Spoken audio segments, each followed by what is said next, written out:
গল্পের নাম কিশমিশ পরি। সে অনেক অনেক দিন আগের কথা। সবুজ পাহাড় ঘেরা এক রাজ্যের কিনারে ছিল বিশাল এক আঙ্গুর বাগান। সেই বাগানে বাস করত এক রূপবতী ও গুণবতী পরী। তার নাম ছিল কিশমিশ পরি।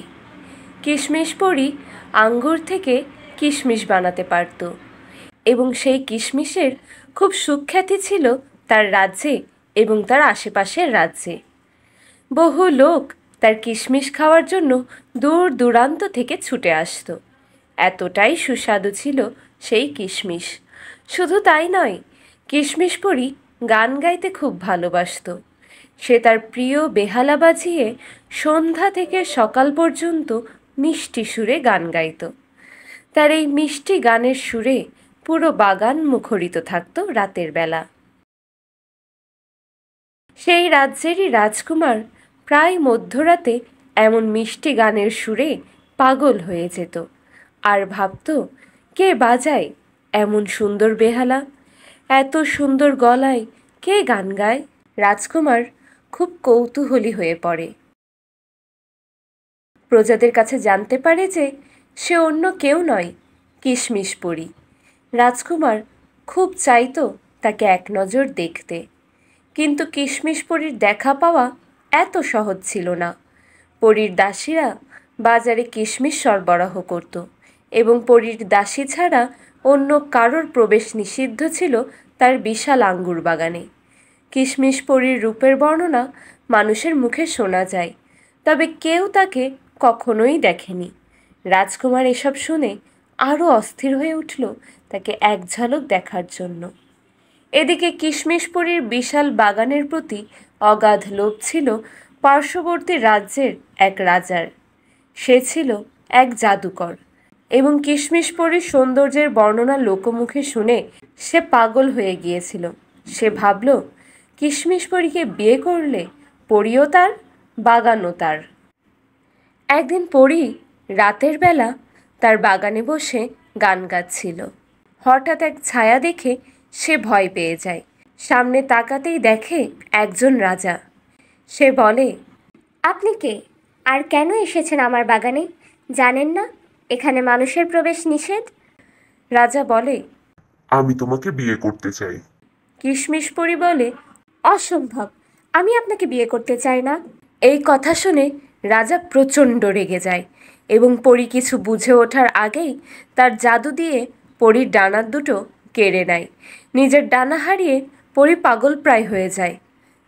ডানাতেই তার সকল শক্তি রয়েছে। ডানা না থাকলে তার কোনো পরী জাদু কাজই করবে না। আর এই সুযোগেই রাজা পরীকে জোর করে পালকিতে তুলে তার রাজ্যে নিয়ে যায় এবং রাজপ্রাসাদে বন্দি করে রাখে। এদিকে রাজকুমার মধ্যরাতে সেই সুরেলা গানের সুর আর শুনতে পায় না।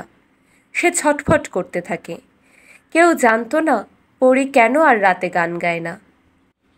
এদিকে কিশমিশ পরী সেই নিষ্ঠুর রাজাকে বিয়ে করতে চায় না, আর তাই রাজা বিরক্ত হয়ে তাকে এক আঙ্গুর গাছে পরিণত করল এবং একজন দাসকে বলল, এই গাছ জঙ্গলের মাঝে নিয়ে গিয়ে লাগিয়ে দিয়ে আসতে।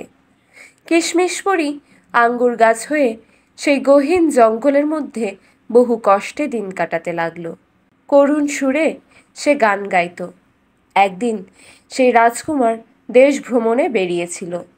পথে ডাকাতদের পাল্লায় পড়ে বাঁচার জন্য সেই গহীন জঙ্গলে ঢুকে পড়ল, যেখানে কিশমিশ পরী আঙ্গুর গাছ হয়ে থাকত। রাজকুমার পথ চলতে চলতে সেই আঙ্গুর গাছের সামনে চলে এলো। এত গহীন জঙ্গলে একটি মাত্র আঙ্গুর গাছ, আর আঙ্গুরগুলোও বেশ টসটসে আর খুবই সুন্দর দেখতে। রাজকুমার ভাবল, একটু খেয়ে দেখি তো কেমন স্বাদ। এই বলে রাজকুমার দুটো আঙ্গুর ছিঁড়ে খেয়ে নিল। রাজকুমার অবাক হয়ে গেল, এই বুনো জঙ্গলের মাঝে এত সুস্বাদু আঙ্গুর ফল। রাজকুমার খুব তৃপ্তি পেল এবং এক গাছের নিচে বসে ঘুমিয়ে গেল। রাত হতেই কিশমিশ পরী তার করুণ সুরে গান গাইতে শুরু করল। রাজকুমারের হঠাৎ ঘুম ভেঙে গেল। সেই চিরচেনা সুর এতকাল পরে কোথা থেকে আসছে? রাজকুমার উতলা হয়ে গেল। আশেপাশে তাকিয়ে কাউকে পেল না। তবে আঙ্গুর গাছের কাছে যেতেই দেখল আঙ্গুর গাছ গান গাইছে। রাজকুমার বলে উঠল, কে তুমি? আর কিশমিশ পরীর মতো করে কিভাবে গান গাইছো তুমি? তা শুনে আঙ্গুর গাছ বলল, আমি কিশমিশ পরি রাজকুমার। পাশের রাজ্যের জাদুকর রাজা আমাকে বিয়ে করে আমার বাগান হাসিল করতে চেয়েছিল। আমি রাজি না হওয়াতে আমাকে আঙ্গুর গাছ বানিয়ে এই বনে রেখে গেছে। রাজকুমার যেন নিজের চোখকে বিশ্বাস করতে পারছে না। সে ভাবতেও পারেনি যাকে দেখার জন্য মন এত ছটফট করত তাকে এই করুণ অবস্থায় দেখতে হবে। রাজকুমার ভীষণ কষ্ট পেল। বলল, এখন তবে উপায়? পরী বলল, আমার আঙ্গুর বাগানে বিশেষভাবে যত্নে রাখা 7টি কিশমিশ রয়েছে। সেই 7টি কিশমিশ সংগ্রহ করে এনে 7টি কাককে খাওয়াতে হবে। 7 জন কাক পরদিন তিব্বতের পাহাড় থেকে 7টি হীরার ফলের চারা এনে দেবে। সেই চারা গাছ পুঁতে দিলে 3 রাত পর গাছে হীরার ফল ধরবে। সেই ফল খেলেই কেবল আমি সুস্থ হতে পারবো। তবে হীরার ফল খুব বিষাক্ত হয়। সেই ফল শুধুমাত্র পরীরাই খেতে পারে। কোনো মানুষ সেই ফল যদি ছুঁয়ে ফেলে তবে তার গায়ে বিষ ছড়িয়ে পড়ে। পরী আরও বলল, আমার জন্য এত কষ্ট কে করবে?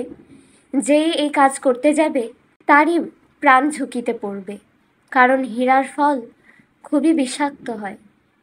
আমার জন্য এত কষ্ট কেই বা করবে? রাজকুমার বলল, আমি করব। আমি তোমাকে বাঁচাবো। আমি তোমাকে কখনো দেখিনি, কিন্তু তোমার গান শুনে তোমাকে বহু আগেই ভালোবেসেছি। আমি তোমাকে অভিশাপ মুক্ত করবই, তাতে আমার প্রাণ থাকুক আর না থাকুক। এই বলে রাজকুমার তখনই বেরিয়ে গেল আঙ্গুর বাগানে। তবে সেই বাগান সেই দুষ্টু জাদুকর রাজা ততদিনে দখল করে নিয়েছে।